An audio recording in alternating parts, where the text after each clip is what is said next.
मित्र आहेत माझे जुने, आम्ही आमदार होतो एकत्र. विषय असा आहे, ऐका हा मुद्द्यावर आलात तुम्ही.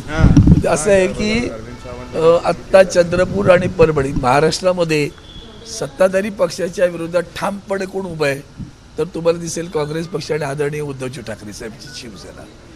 आणि आम्ही अनेक ठिकाणी आमच्या आघाड्या झाल्या आत्तासुद्धा निवडणुकीत.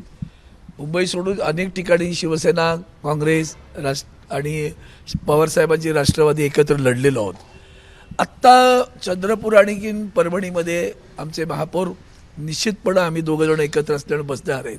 त्या संदर्भात सहज एक अशी भेट, जुने मित्र आहेत ते त्यांच्या बैठकीसाठी आलेत, त्याला वेळ आहे म्हणून मला भेटायला आले. म्हटलं आनंदाची गोष्ट आहे.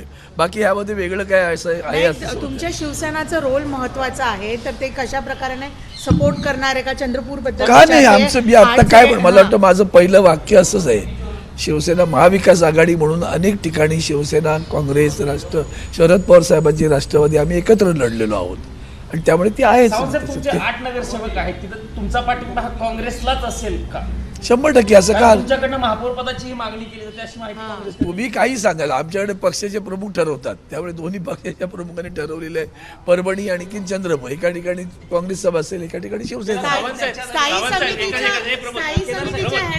साहेब, एकीकडे सांगितलं जातं संविधानासाठी लढतात तुम्ही वगैरे, आणि हे नगरसेवकाची दिल्लीवारी, त्यांचे हॉटेलचे खर्च, हे काय सुरू आहे? अरे कधीतरी संविधानाच्या गप्पा मारतात काळे साहेब. अरे वा, काय मोठा प्रश्न विचारला हो. जरा ते बीजेपीला विचारायला जरा. ओ बापरे, सुरतचा खर्च, आज मला असं वाटतं सुरतचा खर्च कुणी केला, गुवाहाटीचा खर्च कुणी केला, गोव्याचा खर्च कुणी केला, हे जरा काढलं का पुढच्या प्रश्नाची उत्तर देता येईल. एबीपी माझा, उघडा डोळे बघा नीट.